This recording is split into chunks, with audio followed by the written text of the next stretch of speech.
Menteri Koordinator Bidang Kemaritiman dan Investasi Luhut Binsar Panjaitan mengklaim big data yang berisi percakapan 110 juta orang di platform media sosial mendukung penundaan pemilu 2024. Sementara fakta berbeda disampaikan oleh 4 lembaga survei yang menunjukkan bahwa mayoritas responden yang puas dengan kinerja Presiden Joko Widodo menolak wacana penundaan penyelenggaraan pemilu 2024. Perbedaan klaim dan hasil survei ini pun menjadi perbincangan publik karena dianggap kental dengan muatan serta kepentingan politik para elit politisi. Bagaimana catatan media atas klaim yang dianggap sepihak ini untuk tunda pemilu 2024? Kita masih dengan Mas Revo dan juga Mas Arzul. Saya ke Mas Arzul.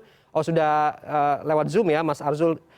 Gini Mas Arzul, klaim ini kan dianggap publik terlalu bombastis. Apakah kemudian ini jangan-jangan juga masuk dalam skenario wacana perpanjangan masa jabatan presiden? Karena kemarin kan sudah ada skenario lain nih dari parpol gitu ya. Apakah kali ini nih skenarionya dari dukungan rakyat atau konstituen? Ini potret dari media bagaimana sebenarnya? Ya, saya kira ini memang satu drama berikut yang harus kita hadapi sebagai bagian dari publik Indonesia ya. Ada upaya untuk dua pilihan, yaitu memperpanjang masa jabatan presiden antara 8 bulan skenario terpendek sampai dengan 3 tahun, atau 3 periode tanpa pemilu. 3 periode tanpa pemilu, jadi sampai 2029. Nah, selalu yang dipakai adalah argumentasi yang dipakai adalah satu, kehendak publik tadi yang sudah disebutkan, lalu kemudian kondisi internal dan eksternal Indonesia yang menuntut perpanjangan masa jabatan itu gitu. Nah, tadi sudah disebut soal dukungan publik. Nah, pertanyaannya kan sekian juta percakapan itu di mana itu barangnya, datanya itu di mana gitu. Keluarin aja, ngapain disampaikan bahwa sudah ada percakapan sekian ribu. Kita sudah bisa cek, gampang sekali ngeceknya. Tadi disebut 4 lembaga survei sudah mengatakan menolak, betapapun 70 sekian persen puas terhadap kerja presiden. Lalu saya kira juga teman-teman di pemantau media digital seperti Mas Fahmi di Drone Emprit juga sudah memberikan data yang tidak benar. Maksimal itu 10.000 oleh yang bercakap-cakap tentang itu. Dan itu juga tidak bisa diklaim sebagai semuanya setuju perpanjangan masa jabatan. Jadi udah deh, menurut saya nggak usah main-main begini ya. Ini zaman sudah sangat terbuka, semua orang bisa lihat dan buka data gitu. Jadi nggak usah seperti itu. Tapi saya lihat juga partai-partai seperti saya katakan di segmen pertama tadi juga masih membaca keadaan kan. Terakhir hari Jumat kemarin itu ada pertemuan antara Golkar dan Nasdem, lalu kemudian Pak Jokowi juga ketemu Ketua Umum PDIP Bu Mega. Informasi yang saya dapat dua-duanya menolak perpanjangan itu gitu ya. Tentu proses negosiasinya masih akan berlangsung dan pasti juga tidak akan sekali. Tapi kita lihat perkembangannya seperti apa. Yang ingin saya katakan adalah yang mungkin dilupakan oleh Pak Presiden atau juga sebagian dari pembantunya, bahwa konsesi apapun yang diberikan oleh pemerintahan sekarang kepada partai politik untuk mendukung perpanjangan atau 3 periode itu, betapapun menariknya, sebetulnya menghilangkan satu prinsip lagi, satu kesempatan dari partai politik untuk bisa memajukan kandidatnya sendiri sebagai presiden pada 2024 gitu. Jadi selalu kan asumsinya dukung perpanjangan, lalu kita bicarakan konsesinya seperti apa gitu. Jadi partai-partai berada pada posisi yang diberikan konsesi gitu. Padahal sebetulnya partai-partai akan berpikir bahwa kenapa saya yang dikasih konsesi? Kalau saya di 2024 bisa menjadi kandidat saya sebagai presiden, maka saya yang memberikan konsesi gitu. Jadi posisinya kan jadi berbeda. Itu kalau kita bicara hitung-hitungan pragmatis politik. Tapi kalau kita bicara sesuatu yang lebih substansial, yaitu ya tentu saja ini pengkhianatan terhadap demokrasi. Jadi pandangan bahwa hanya incumbent lah yang bisa mengurus negara ini adalah sebuah sikap yang sepenuhnya salah menurut saya gitu. Jadi demokrasi itu mengatur setiap pemimpin itu harus diuji secara berkala lewat proses politik yang namanya pemilu. Gitu, dipilih pertama, lalu kemudian di pemilu lagi dipilih kedua, setelah itu stop. Ya. Nah, harus ada regenerasi, harus ada sirkulasi di dalam kepemimpinan nasional gitu. Apakah kandidat yang nanti akan terpilih itu lebih baik atau lebih buruk dari incumbent sekarang? Kita nggak pernah tahu. Gitu. Tapi proses itu harus dilalui. Gitu. Supaya apa? Supaya proses demokrasinya bisa kita jaga dan ada koreksi atas pemerintahan yang sudah lewat gitu.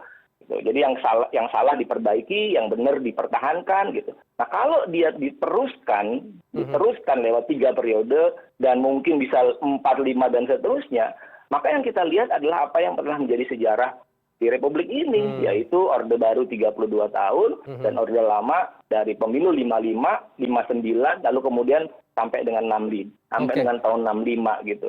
Jadi masa kita mau mengulang lagi nih sejarah kita yang udah penuh darah gitu ya dan korban. Oke, artinya kemudian tidak hanya soal pelanggaran konstitusi, tapi juga ada efek soal kebijakan publik dan juga mengatur negara sesuai dengan aturan yang berlaku. Ini juga akan menjadi persoalan di masa depan. Saya ke Mas Revo, motifnya apa sih sebenarnya Mas? Karena gini, kalau big data itu kan parameternya jelas ya, ada waktu pelaksanaan, margin of error, terus metodenya juga jelas begitu. Tapi klaim semena-mena seperti ini, apa dibalik itu? Ya big data yang ini kan kita nggak tahu, Fer. Ini kan tadi yang disampaikan oleh Mas Azul bahwa memang ada datanya di percakapannya itu seperti apa. Kemudian siapa saja yang bercakap-cakap, akunnya anonim atau asli misalnya. Kita kan nggak tahu data itu dapatnya dari mana. 130 juta itu banyak. Besar sekali ya. Apakah sekarang Twitter saja sebanyak itu di Indonesia atau juga tidak tahu juga. Beda dengan hasil survei ya, kalau hasil survei margin of error dan samplingnya dan sebagainya ya. Maka kemudian menjadi pertanyaan kan, kita bertanya-tanya ketika lembaga-lembaga survei, hasil survei mengatakan masyarakat sebagian besar tidak perpanjangan masa jabatan atau penundaan pemilu, kenapa kemudian ada big data yang muncul? Big datanya ini big data dari mana? Nah itu.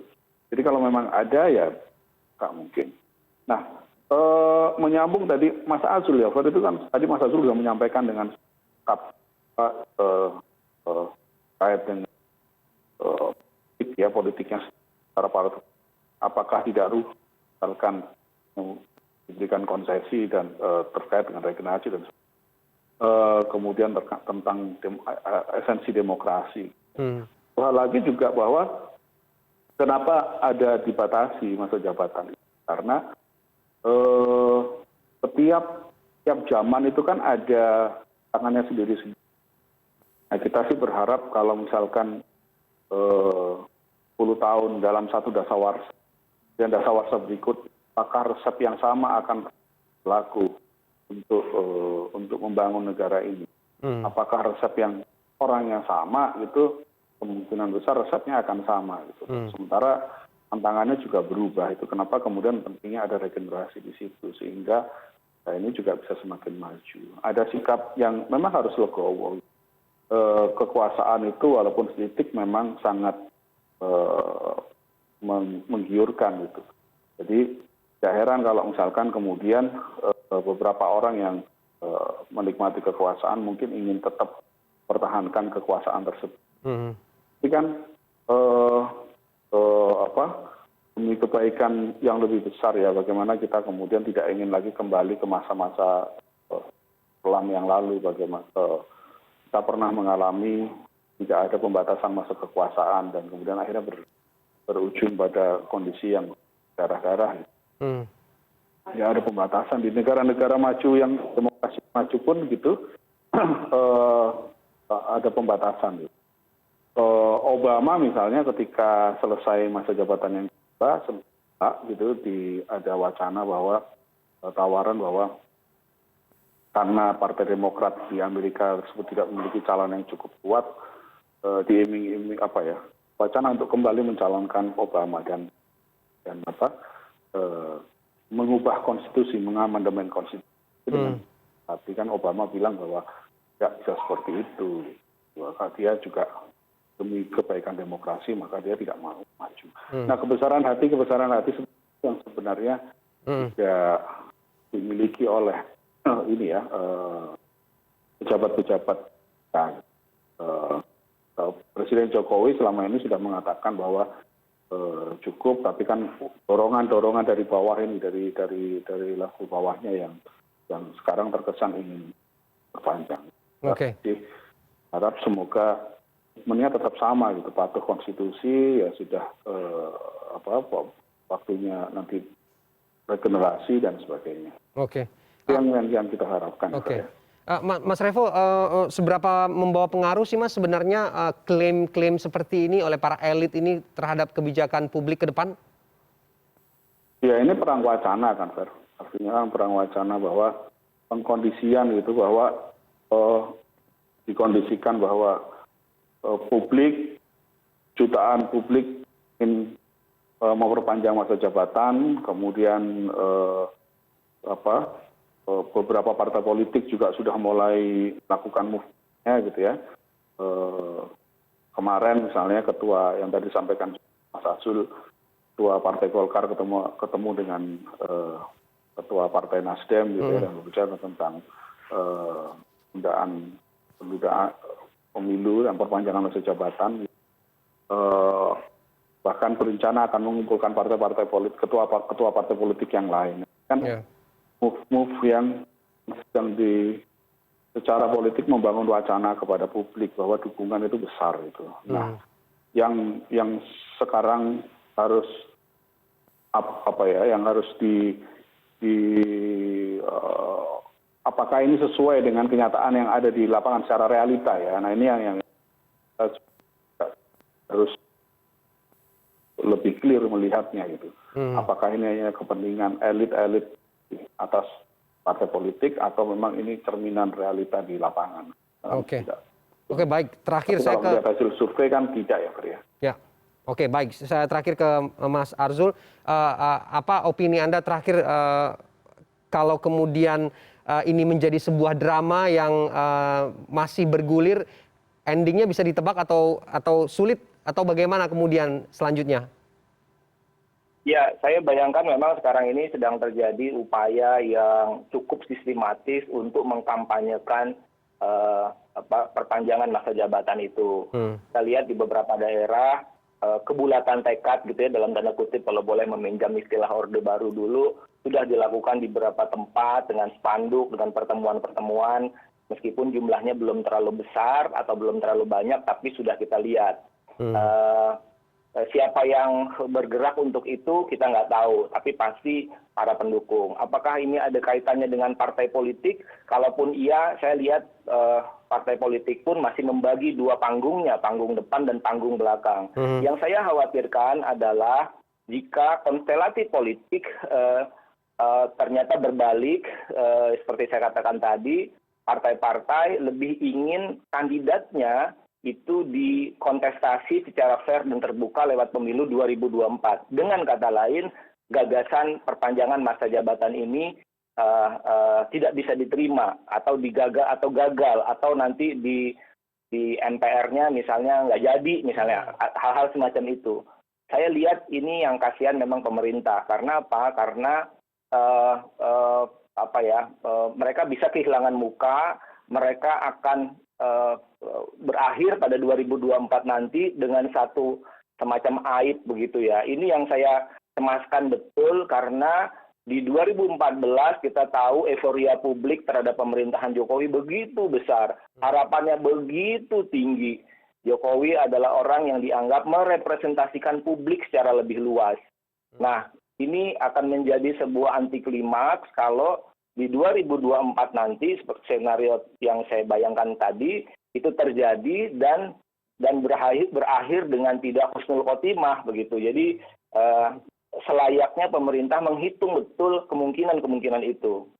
Oke, baik. Walaupun kemudian kita memastikan endingnya masih belum bisa ditebak kemana, tapi kita berharap semua drama ini juga tidak ditunggangi oleh kepentingan-kepentingan yang hanya menguntungkan sejumlah pihak saja, khususnya juga kepentingan elit partai politik yang kemudian juga masih bergulir hingga saat ini. Terima kasih perspektif malam ini Mas Revo sudah berbagi dengan kita, juga Mas Arzul sudah memberikan sudut pandang secara editorial. Kita ketemu minggu depan. Selamat malam dan salam sehat. Terima kasih.